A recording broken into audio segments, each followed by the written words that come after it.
오늘 우리가 어버이 주일로 예배를 드리고 있습니다. 부모는 자녀를 낳고 기르는 일에 있어서 철저히 자기 희생적인 수고와 헌신을 아끼지 않습니다. 이러한 모습은 인간뿐만 아니라 짐승들에게서도 보여지는 것을 봅니다. 우리 집에 고양이가 많이 있었는데요. 지금도 있긴 하지만 그런데 한 번은 제가 굉장히 놀랐어요. 고양이가 좋아하는 생선을 주었는데 이 고양이가 자기가 낳은 새끼가 자라서 그게 새끼까지 낳았는데 제가 준 생선을 자기가 낳은 새끼한테 그것도 자라서 어미가 됐는데 그 새끼한테 갖다 주더라고요. 굉장히 충격이 되더라고요. 다 컸는데 여전히 자기 새끼에게 생선 토막을 물어다 주고 그 고양이가 그냥 낼름 받아서 먹는 걸 보면서 자식은 자식이고 부모는 부모구나. 제가 그런 생각을 해본 적이 있습니다. 하나님께서는 부모된 자들의 헌신과 희생을 통해 계속 인류가 번성할 수 있도록 만드셨습니다. 한 세대 생명이 치르는 희생과 수고의 대가가 또 다음 세대의 생명으로 이어져 갈 수 있는 것이 하나님의 법칙이기도 합니다.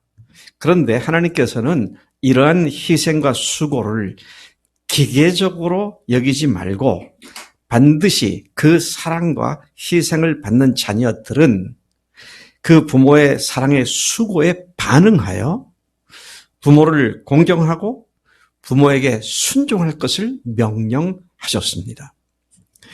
사랑은 언제나 쌍방적일 때에 귀한 열매를 맺게 됩니다.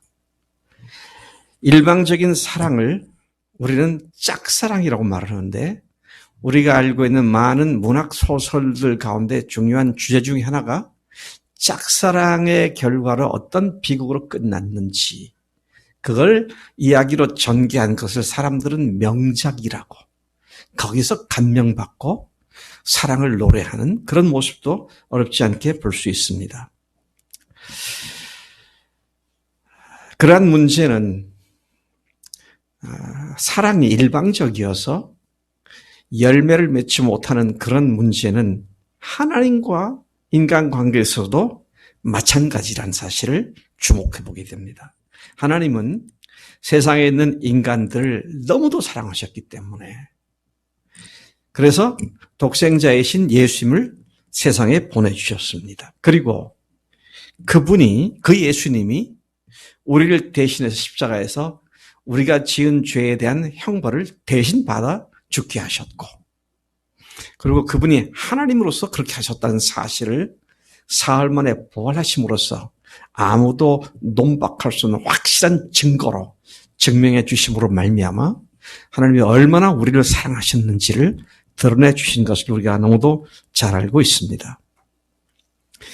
그리고 이제 주님은 그분의 자기 희생적 사랑에 믿음과 감사로 반응하여 그분을 하나님으로 주님으로 믿은 사람들 그렇게 반응하는 사람들에게 영원한 생명을 주시고 하나님의 자녀로 삼아주시는 큰 상을 주신 것이죠.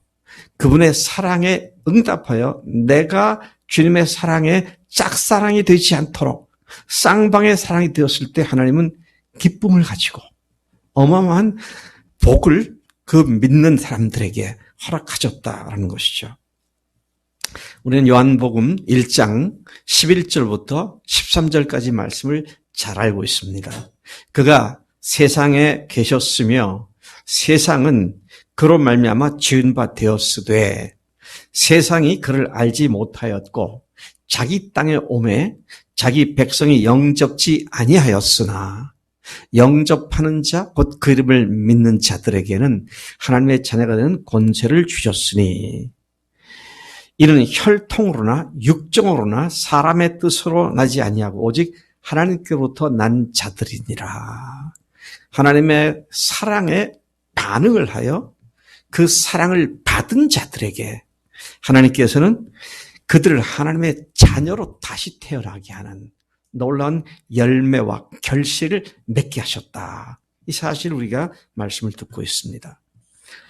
하나님께서는 그분의 사랑에 반응하는 자들을 너무도 기뻐하셔서 아예 하나님의 자녀로 태어나서 하나님의 자녀로 삼아주셨다는 사실을 말씀하고 있는 것입니다. 이렇듯 사랑은 그 사랑을 알고 그 사랑에 반응할 때 놀랍고 아름답고 귀한 열매가 보장되는 것이다 라는 것입니다. 하나님은 성경 말씀은 바로 이것을 강조하고 있습니다. 이 말씀은 사도 바울이 오늘 우리가 보는 이 본문 말씀은 사도 바울이 에베소 교인들에게 보낸 편지 속에서 성령의 충만함을 받는 사람들이 모든 하나님과의 관계와 인간 관계를 어떻게 맺고 살아야 하는지를 말씀하는 가운데 나온 말씀입니다. 예를 들면 6장인데 5장 18절에 가서 보면 술 취하지 말라. 이는 방탕한 것이니 오직 성령으로 충만함을 받으라. 그렇게 말씀하신 뒤에 이어서 하나님과의 관계 속에서 시와 찬송과 신령한 노래로 주께 찬송하고 감사하며 하나님과 관계는 그렇게 하며 사람들과의 관계에 있어서는 그리스도를 경험함으로 피차 복종하라고 말씀하셨습니다. 그리고 21절부터 33절까지에서는 성령으로 충만한 사람들의 부부관계를 말씀하고 있고 장을 바꾸어서 6장 1절부터 4절까지는 부모 자녀 관계를 말씀하고 있고 5절부터 9절까지는 고용인과 피고용인의 관계를 말씀하고 있는 것입니다. 그렇게 하나님과의 사랑의 관계를 맺은 사람들이 어떻게 다른 인간관계를 맺어야 하냐는 그 맥락 속에서 오늘 말씀이 부모와 자녀의 관계가 이러해야 한다. 그렇게 말씀을 하고 있는 것입니다. 오늘 이 말씀을 묵상하는 가운데 우리가 하나님께서 주시는 복을 놓치지 않고 붙잡고 이 복을 누리는 우리가 되기를 간절히 축복합니다. 맨 처음에 말씀하고 있는 것이 뭡니까?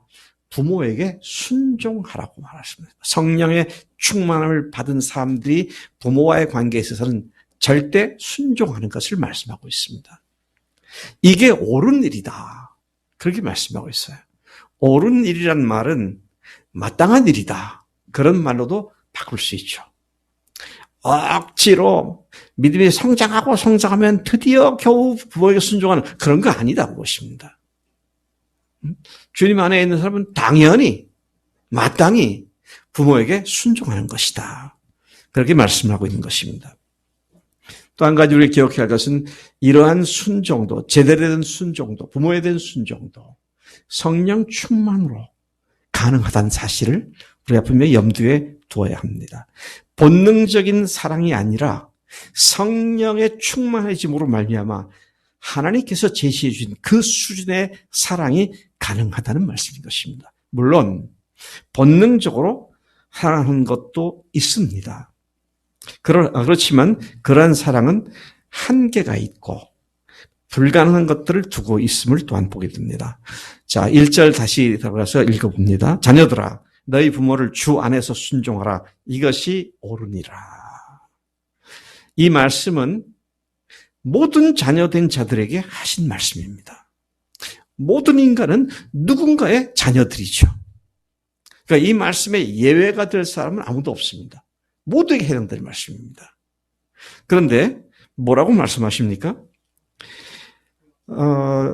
이것이 자녀된 자들이 부모에게 바르게 행하는 것이 순종이기 때문에 주 안에서 순종하라. 그렇게 말씀하시죠. 아주 단순한 말씀입니다. 순종하라는 겁니다.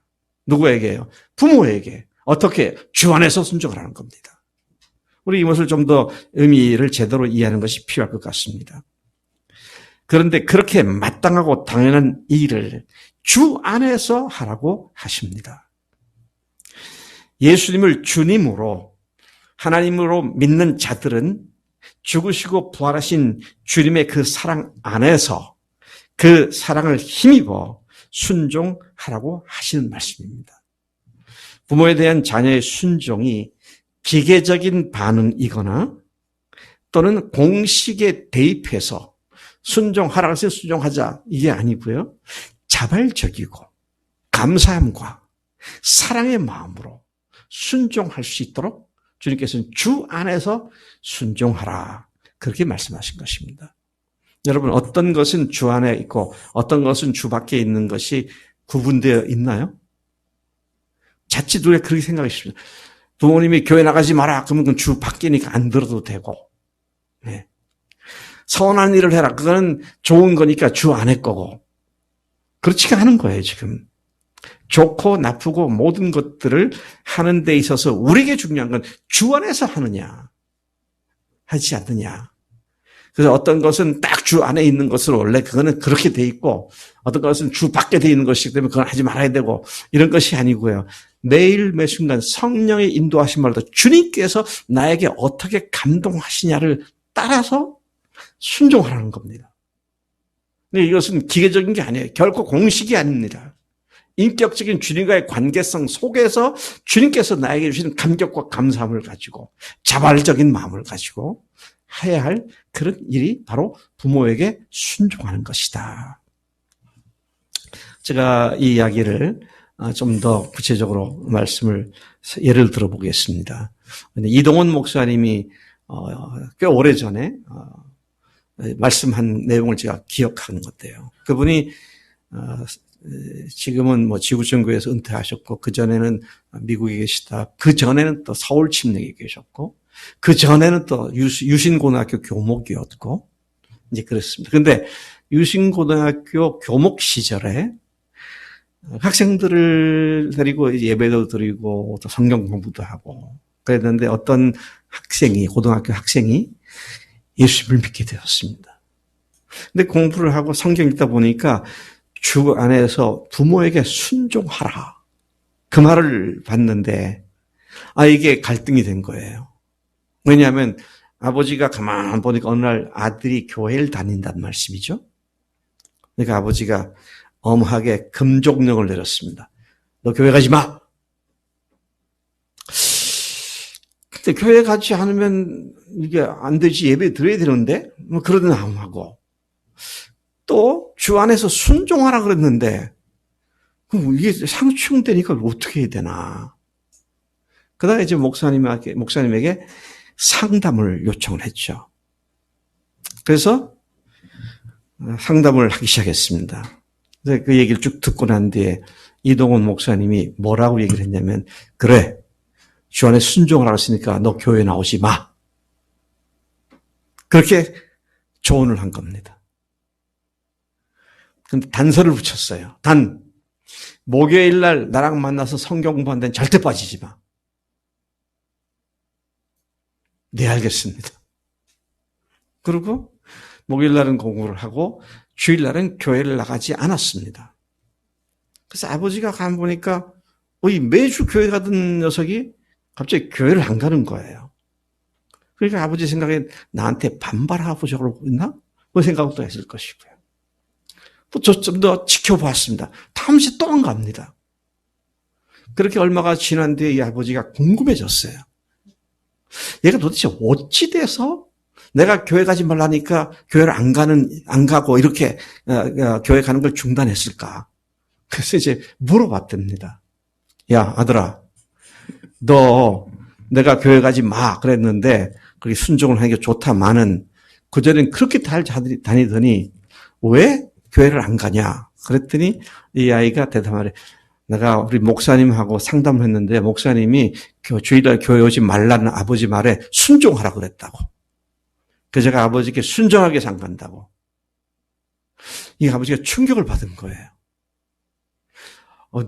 네 교회 목사님이 그렇게 말씀하시더냐? 야, 그런 목사님이라면 나도 좀 배워야겠다. 그래가지고 그 아버지가 예수 믿게 됐다는 거잖아요. 여러분, 교회에 나가지 말라는 건 그건 하나님의 뜻이 아니니까 나가야 되고 그렇게 하지 말라는 거예요. 주님의 뜻을 찾으라는 겁니다. 주 안에서란 말이 그런 거예요. 제가 기계적이라는 말을 썼잖아요. 또 공식에다 대입시킨다는 말을 했는데요.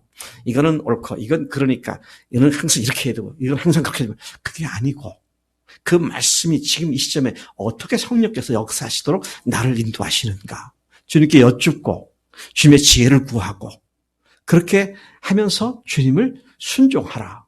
그런 말씀이라는 얘기인 것이죠. 야, 순종함에 있어서 주 안에서 순종하라는 것이 이게 핵심 키였더라고, 키. 네?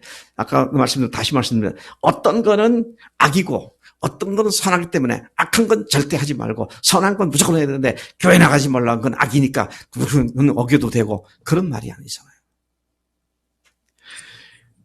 저는 우리 강영재 간증을 제가 아주 몇 주 전에 감명깊게 참 들었어요. 네. 집안에 제사를 드리는데 절을 하잖아요. 우리 다 같이 간증 들었잖아요. 혹시 그때 빠졌던 분이 계실까봐 제가 다시 얘기를 하는데요. 근데 그게 갈 때마다 이제 마음에 이제 걸렸었으니까 기도하고 작심하고 어느 날 가가지고 아버지하고 1시간 정도 다시 얘기를 했다고 그랬죠. 그리고 이제는 내가 여기 제사 나갈 때 오긴 와도 절은 절대로 하지 않겠습니다. 그러니까 아버지로부터 불변하게 내리든지 뭔가 이제 문제가 이제 제기될 줄 알았더니 그냥 그렇게 해라. 네, 주님 안에서 하는 게 그런 겁니다. 주님께 순종하고 주님께 기도하고 맡기고 그럴 때 주님께서 모든 상황 속에 하나님의 일을 하신다는 말씀이죠. 근데 순종이, 부모에 대한 순종이 아주 중요한 주님의 가르침 중에 하나잖아요. 오늘 이 말씀이 에베소에서 그래서 성령 충만한 사람들이 주 앞에서 순종하는 이것이 전제가 돼서 지금 이 이야기를 하고 있는 것이죠. 사도 바울은 부모와 자녀와의 관계에 있어서 자녀들이 가져야 할 또 다른 문제는 부모를 공경하는 것이라는 사실을 다루고 있습니다. 부모를 공경하라. 지성이는 엄마 아빠를 공경하니? 그럼 어떻게 하는 게 공경하는 건지 좀 얘기 좀 해줄래?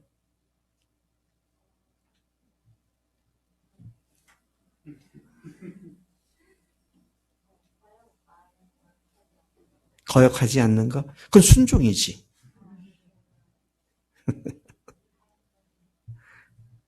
잘 안 들려. 삶으로?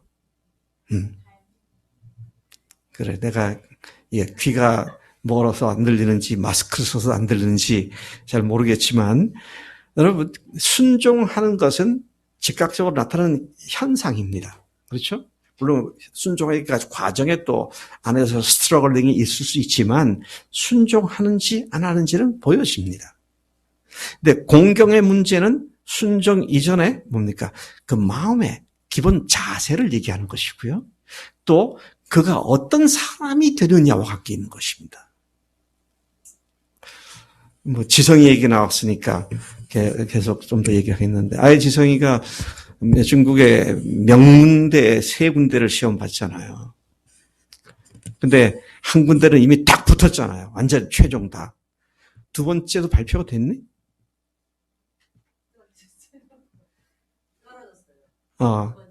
두 번째 거? 3번째 거? 이제 내가 2번째 거라니까 떨어졌던 얘기를 하는구나. 3번째 것도 이제 기다리고 있는데, 이때 박성희 자매가 지성이 생각하면 상당히 기분 좋죠. 네. 북경대는 떨어졌어도 첫 번째 붙은 데가 중국의 유수한 명문대니까 그것만 해도 이미 마음에 흡족하잖아요. 뭡니까? 부모를 honor, 영광스럽게 해주는 거예요. 영어 성경을 보니까요, 모든 영어 번역 버전들이 honor your father and mother 그랬더라고요. 아버지와 어머니를 영광스럽게 해라.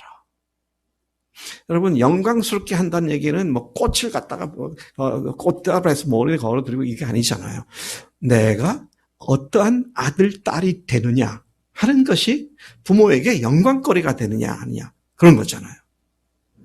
그래서 여러분 참 제가 또 이런 얘기를 하면 어떻게 생각할지 모르는데 우리 임집사님이 이 작은 밴드에다가 신문 캡처해서 올리잖아요.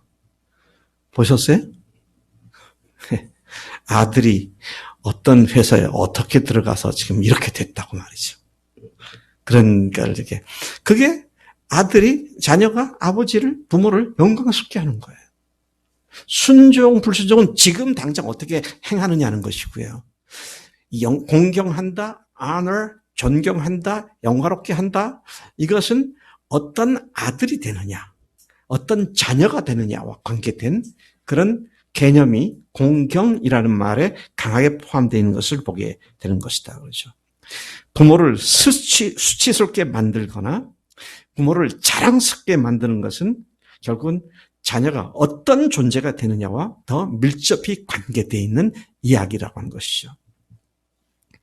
우리가 어떤 존재가 되는가는 결국 오늘 본문이 말씀하는 것 같이 우리가 잘되고 땅에서 장수하리라는 하나님의 약속을 누릴 것인지 누리지 못할 것인지를 결정하는 절대 요건이 된다라는 것입니다. 내가 잘되고 땅에서 장수를 누릴 것이라는 약속이 붙어있는 첫 번째 계명이다. 그렇게 말씀하십니다. 참 이것도 보면 참 놀랍습니다. 지금 바울은 이 말을 할 때 10계명 중에 5계명부터 10계명까지 6계명이 대인 관계에 대한 계명이거든요. 그리고 1계명부터 4계명까지 대신 관계, 하나님과의 관계에 대한 명령이죠. 그런데 사람과의 관계에 있어서 6가지 계명 중에 첫 번째가 바로 부모를 공경하라는 거잖아요. 근데 여러분, 출애굽기 20장을 읽어볼 것 같으면 거기에 쭉 이제 나오는데 거짓말하지 말라, 간음하지 말라, 도둑질하지 말라, 살인하지 말라 이게 쭉 나오잖아요. 근데 그거 보면은 뭐뭐 하지 말라, 뭐뭐 하지 말라, 뭐뭐 하지 말라, 하지 말라, 하지 말라 아주 짧은 단어로 각 문장이 나와 있어요. 근데 유독 부모를 공경하라라고 하는 것에 대해서는 그렇게 하면 네가 복을 받을 것이다. 복이 거기에 약속되어 있고 그것이 첫 번째로 나오는 계명이다. 지금 그 얘기를 하고 있는 겁니다. 그만큼 지금 부모를 공경하는 문제가 얼마나 중요한지를 10계명 중에 나오는 순서를 가지고 얘기하고 있고 거기에 따라 붙어있는 복된 약속을 가지고 말씀을 하고 있는 것이다. 그래서 여러분 어떤 이유에서든지 부모와 관계가 뒤틀어져 있으면 잘 될 수가 없어요. 부모와 관계를 반드시 회복해야 합니다. 그렇게 할 때 하나님께서 그럴 때 네가 잘 된다 그랬다거든. 네가 잘 되는 비결이 부모를 공경하는 것이다. 그렇게 말씀하시죠.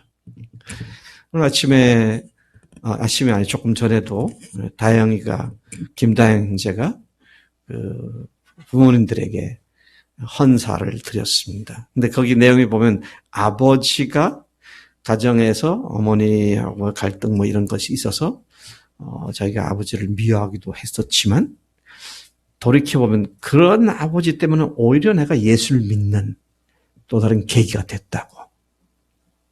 그러니까 믿고 나서 보니까 아버지의 그런 면이 오히려 자기로 하여금 예수님을 찾게 만드는, 그래서 오히려 감사한다고 말이죠.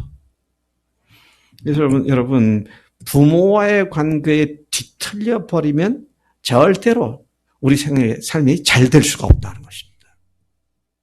아버지나 어머니의 어떤 바람직하지 않은 모습이 오히려 하나님의 은혜를 경험하게 하는 통로가 된다고 생각한다면 그것 가지고도 오히려 감사하고 또 그런 표현을 하게 되면 그 아버지나 어머니가 주님께 돌아올 수 있는 기회가 될 수도 있고, 자, 이런 것들을 우리가 깊이 생각할 필요가 있다는 것이죠. 예수님의 자기 희생적인 십자가에서의 죽으심, 그리고 사흘 만에 부활하셔서 하나님으로서 그렇게 우리를 사랑하신 사실을 증명해 주신 그 놀랍고 완전한 하나님의 사랑을 받고 그 사랑을 입고 사는 우리는 단순히 본능적인 반응으로서 부모에게 순종하고 부모를 공경하는 것이 아니라 그 놀라운 사랑을 베푸신 주님을 믿는 믿음 안에서 사랑과 자발적인 동기로 부모를 영광스럽게 하는 그런 삶이 되어야 마땅하다. 그런 이야기인 것이죠. 네. 그럴 때 하나님은 우리의 삶의 모든 면들이 잘 되게 하시고 또 이 땅에서도 생명이 길 것이라고 약속해 주신 것을 보게 됩니다. 네. 자, 저는 지난주와 마찬가지로 지난주에 어린이 주일이었죠. 그래서 부모들이 믿음의 유산을 남기는 그런 믿음의 가정으로 만들어야 할 책임이 있다. 자녀들 그렇게 교육해야 한다. 그때 제가 말씀드리기를 육적인 자녀뿐만 아니라 영적으로도 마찬가지다. 여러분, 우리는 교회를 일컬어 하늘 가족이라고 말을 합니다. 아멘이시죠? 하늘 가족 맞죠? 예, 그러면 그 하늘 가족들과의 관계에 있어서도 하나님의 말씀은 그대로 적용돼야 할 필요성이 있습니다. 네? 그렇게 하늘 가족으로서 부모와 자녀 관계를 생각해 봐야 한다는 것입니다.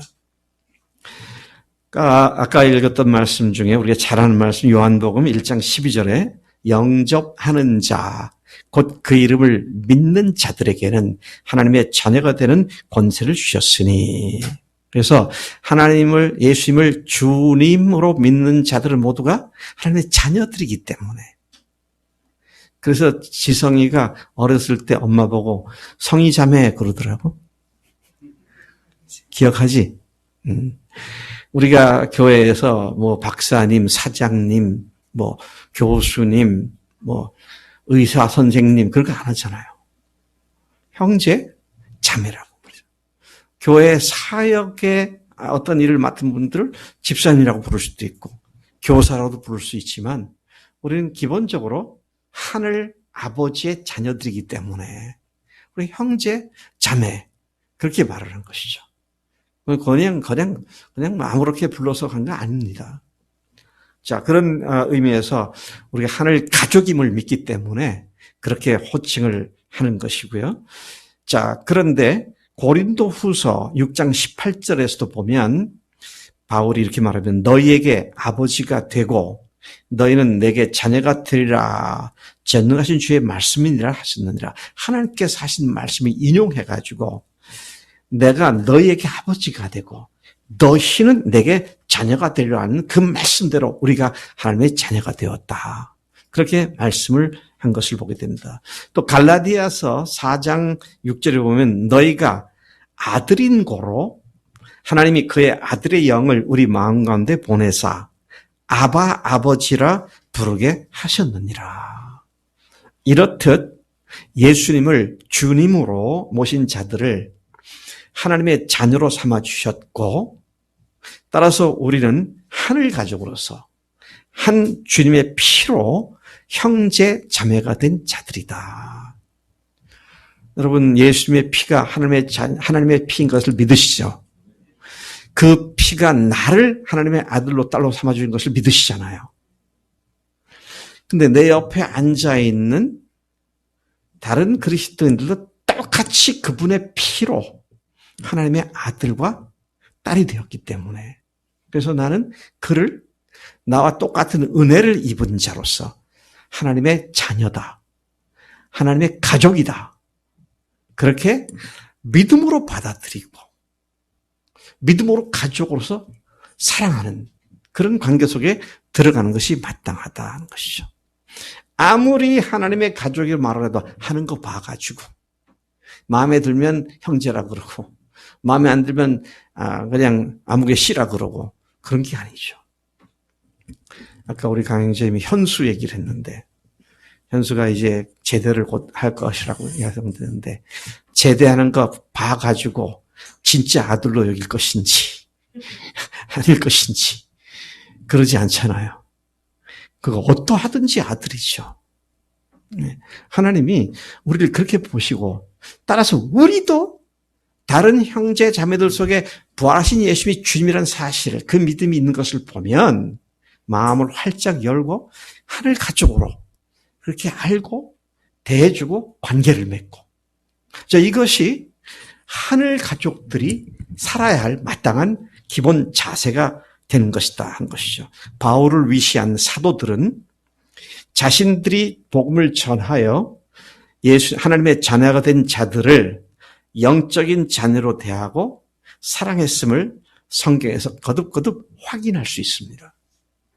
특히 유대인 사도들이 이방인 그리스도인들을 내 사랑하는 형제들아, 내 사랑하는 자녀들아 그렇게 말을 하죠. 자, 이거는 우리는 오늘 그것이 보편적인 얘기가 되기 때문에 어쩌면 감흥 없이 말을 그렇게 할 수도 있지만 그때 이방인을 형제라고 말한다는 건 파격적인 일이었습니다. 그래서 다른 유대인들이 싫어한 거예요. 아니 뭐야 우리 이방인이라고 같이 안 노는데 쟤네들은 뭐라고 이방인을 갖다가 형제라고 말을 하는가.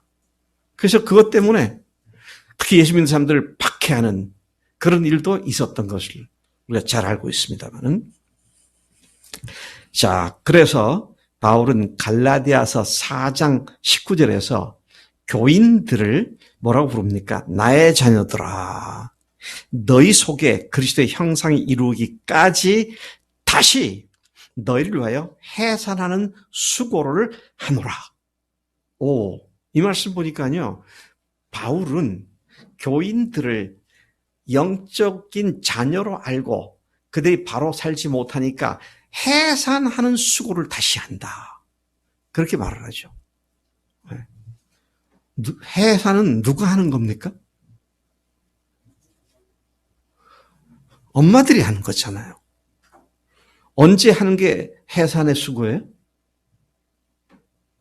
아이를 낳을 때잖아요. 그러니까 그들은 철저히 하나님의 자녀들을 자기가 복음으로 낳은 존재다. 이런 개념을 갖고 교인들을 대했던 것을 보게 되는 것이다 하는 것이죠. 그렇게 말함으로써 바울은 자신을 자녀를 낳은 아버지이며 그 수고로 믿게 된 교인들을 자신에게서부터 출생한 하나님의 자녀라고 그렇게 불렀음을 확인하게 됩니다. 그러한 수고를 그는 해산하는 수고라고 표현했죠. 고린도전서 4장 15절에 보면 그리스도 안에서 1만 스승이 있으되 아버지는 많지 아니하니 그리스도 예수 안에서 내가 복음으로써 너희를 낳았음이라. 사람이 하나님의 자녀로 태어나는 건 성령의 능력으로 되어지는 것이지만 그 성령의 능력으로 복음이 전해질 수 있도록 한 것은 우리가 하는 것인데 그것을 그는 내가 복음으로써 너희를 낳았다. 이렇게까지 표현하면서 복음을 전해서 예수를 믿게 된 교인들을 영적 자녀로 그렇게 생각하고 불렀던 것을 우리가 여기서 확인할 수 있습니다. 그렇기 때문에 바울이 뭐라고 말합니까? 데살로니가 교인들에게 2장 7절에서 우리는 그리스도의 사도로서 마땅히 권위를 주장할 수 있으나 도리어 너희 가운데서 유순한 자가 되어 유모가 자기 자녀를 기름과 같이 그렇게 했다. 유모가 자기 자녀니까 자기가 낳은 자녀죠.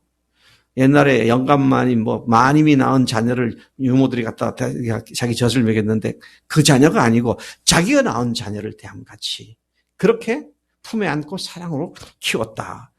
또 같은 2장 11절에 보면 너희도 아는 바와 같이 우리가 너희 각 사람에게 아버지가 자기 자녀에게 하듯 권면하고 위로하고 경계한다.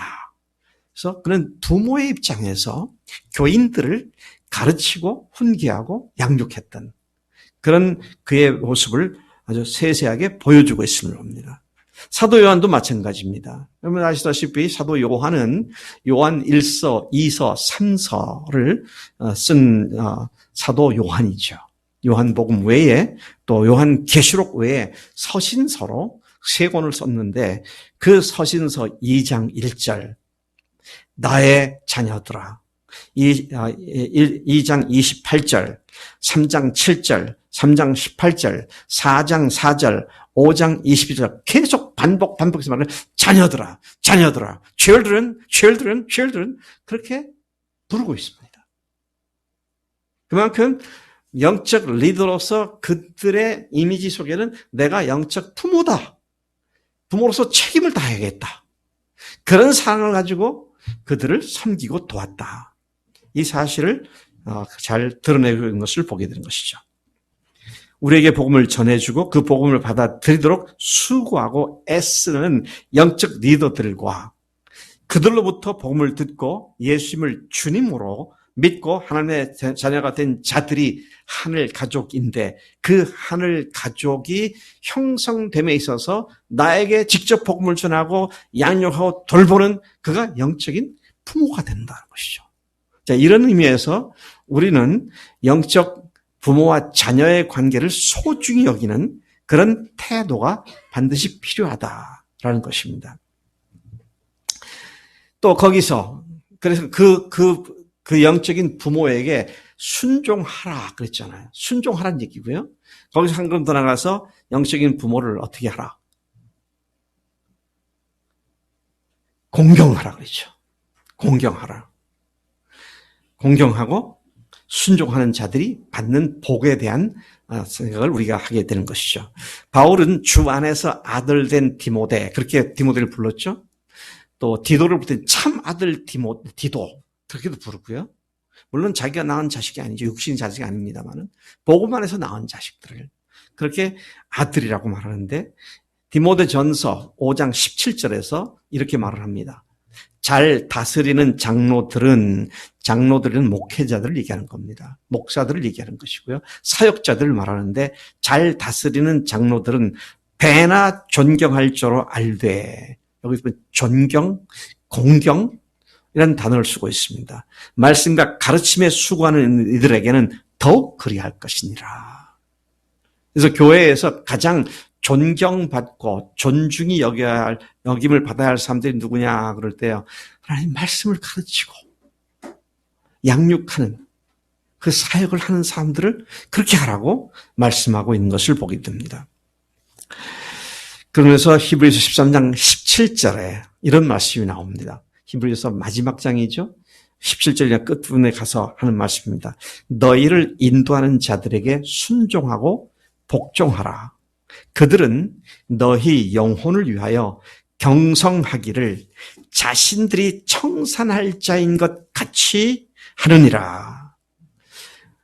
우리가 뭘 부족하고 잘못하면 리더가 그가 하나님께서 계산해야 할 자인 것처럼 우리 옛날 그 개역 성경에 보면은 자기가 가이 아니고요. 회계가 회계 카운터할 자인 것처럼 청산할 자인 것처럼 그렇게 경성한다. 그렇게 번역돼 있었는데요. 오늘 여기서 보면 너희를 위하여 너희 영혼을 위하여 경성하기를 자신들이 청산할 자인 것 같이 하느니라. 그들로 하여금 즐거움으로 이것을 하게 하고 근심으로 하게 하지 말라. 그렇지 않으면 너희에게 유익이 없느니라. 그래서 여러분 영적 리더가 무엇을 얘기할 때 그 말씀을 믿음으로 받아 순종함이 너무도 중요한 일이라는 것이죠. 저는 여기에서 큰 갈등을 느끼고 있는 많은 그리스도인들을 만나게 됩니다. 왜요? 목회자가 자신들에게 하는 말과 자신들이 하고 싶은 말에 충돌이 되면 그하고 싸워요. 결국은 어떻게 되냐? 순종하지 않게 되면 불타망하는 겁니다. 교회다워지는 데 있어서 하나님께서는 리더들을 세우셨잖아요. 그 리더들이 하는 말을 교인들이 아멘 하고 믿음으로 받아들이고 가면 성령께서 그 역사 하신다고요. 네? 제가 목사니까 목사가 여러분들부터 존경받고 대접받기 위해서 이 말을 강조한다. 아니요, 아니요. 전 그런 말하는 것이 낯간지러워서 못하는 사람입니다. 나를 잘 대해줘라 이러는 죽어도 못하는 사람이에요. 그런데 주님 말씀이 그러니까 그렇게 했을 때 우리가 함께 사니까 우리가 세움을 입는 것이죠. 우리 일부 예배 때 고은비 자매가 간증을 했어요. 근데 고은비 자매가 참 그림을 잘 그린다고 제가 들었어요. 특히 순정 만화를 아주 잘 그린대요. 네. 예쁘장한 소녀에다가 이게 그런 걸 좋아하는데. 그래서 그 그림 실력은 좋다고 그러더라고요. 근데 그게 장점이잖아요. 근데 오늘 간증 들어보니까 그 장점이 자기의 우상이 되어 있었다고. 근데 그건 너무 소중히 여기니까 그건 절대로 포기하지 못하는 그런 마음 때문에 주님을 배우는데 계속 걸림돌이 된 거죠. 근데 본인이 그런 문제를 잘 볼 수 있어요? 사람들은 자기 문제를 못 봐요. 근데 영적으로 리더들은 그게 보여요. 네? 그게 보인다고요. 그게 참 이 전문가가 괜히 전문가가 아니더라고요. 진짜 전문가는요, 다른 전문가가 모르는 걸 다 보더라고. 우리 딸이 눈이 참 떨림 현상이 1년 이상 지속돼서 굉장히 어려움을 많이 겪었는데, 이 딸이 사는 동네 프레스노라고 하는 100만 도시에 캘리포니아에 그 의사가 몰라요. 그래서 그때 찍은 MRI 사진이나 자료를 전부 다 샌프란시스코 종합병원 신경과 의사한테 그걸 다 보내가지고 지난주에 보니까 줌으로 원격 진료를 받았더라고요. 근데 그 진료를 한 결과 그 의사가 문제를 쪽집기 좀 딱 집어내더라고요. 혈관이 그 근육을 조정하는 신경선을 눌러가지고 그렇다는 거예요. 그래서 그걸 띄워주면 괜찮다고. 그 띄워주려면 수술을 해야 한다. 그래서 그 사이에다가 쿠션 같은 걸 넣어가지고 이제 그렇게 해결한다고. 제가 뭐 이런 문제도 있었나? 사람 몸에 이런 게 있었나? 근데 놀라운 건 일주일에 2-3번 그런 수술을 한대요. 그러니까 꽤 많은 사람이 그런 문제 갖고 있는가 봐. 전문가니까 알더라고요. 같은 의사인데 어떤 좋은 의사는 몰라요. 제가 이 얘기를 왜 합니까? 영적인 리더들은 영적인 전문가입니다. 전문가의 눈에는 아직 미숙한 사람들의 미숙한 게 보여요. 근데 보이는데 그걸 쉽게 말하지 못해. 왜? 내 인생 내 건데 뭐 그것까지 터치하느냐 그럴까 봐. 네. 참 벙어리 냉가슴 앓듯이 그렇게 되죠. 여러분 그래서 순종하라. 공경하라. 그게 되면 그 교회는 건강한 교회로 변화될 줄로 믿습니다. 근데 내 생각 가지고 그렇게 안 하겠어. 그것까지 할 필요 없어. 그러면 함께 망할 뿐입니다. 저는 하나님께서 우리 교회 믿음의 식구들이 영적인 리더들을 요즘은 이제 새로 마디장이라는 리더들을 만나기 시작했잖아요. 또 마디장 하는 분들은 새로운 리더 역할을 감당하기 시작했잖아요. 그래서 거창하게 다른 얘기하지 말고 마디장이 나에게 발견하는 것을 지적할 때는 정말 그런가 하고 겸손하게 생각하고 살펴보고 주님 앞에 그것을 해결하고 나갈 때 온 교회 구석구석에서 놀라운 주님의 역사가 일어나게 될 줄로 믿습니다. 이렇게 하면 어떻게 된다고? 네가 잘 되고 그랬습니다. 그렇게 하면 네가 하는 일에 잘 되겠다. 모든 것이 잘 되게 된다. 이런 걸 왜 안 하겠어요? 근데 누구한테도 터치받지 않고 내 문제는 내가 알아서 한다는 어려서부터 철저히 배워왔던 그 습관이 누구로부터도 내 문제를 터치받기 싫어하는 것을 굳어져 버리는 이 문제가 해결돼야 우리가 함께 성장할 수 있게 된다. 내가 보니까 우리 임정섭 형제는 그런 마음이 있는 것 같아. 아멘. 없나? 근데 아직까지 자주 못 만나서 그런지 뭐 지적할 게 별로 없는 것 같아요. 숙기자매는 많이 있을 것 같아, 남편한테. 없어? 말을 못하는 거 보니까 분명히 있네. 자, 제가 말하려고 하는 핵심적인 내용을 여러분들이 이미 아시는 줄로 믿습니다. 여러분들의 영적 리더를 하나님께서 여러분에게 주신 영적 부모로 알고 그렇게 대하며 사랑하며 순종하면 하나님은 하나님의 교회의 영광을 누리는 복을 우리에게 베푸실 줄로 믿습니다. 별로 아멘을 안 하시네. 하는 거 봐가지고 뭐 영적 부모든지 말든지 그렇게 여기겠다 그럴지도 모르겠어요. 그건 믿음이 아닙니다. 하는 거 봐서 하면 누구나도 그렇게 하면 아무도 들은 게 없죠. 예. 여러분들은 주님의 기쁜 교회를 하늘 가족으로 믿으십니까? 네.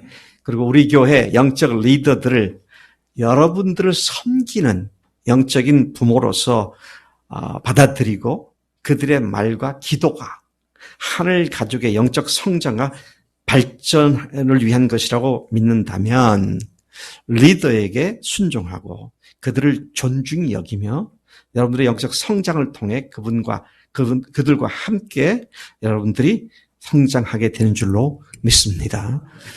영적 리더들은 자신들이 섬기고 돕는 대상자들을 좀 더 우월한 입장에서 한 수 가르치는 자로서가 아니라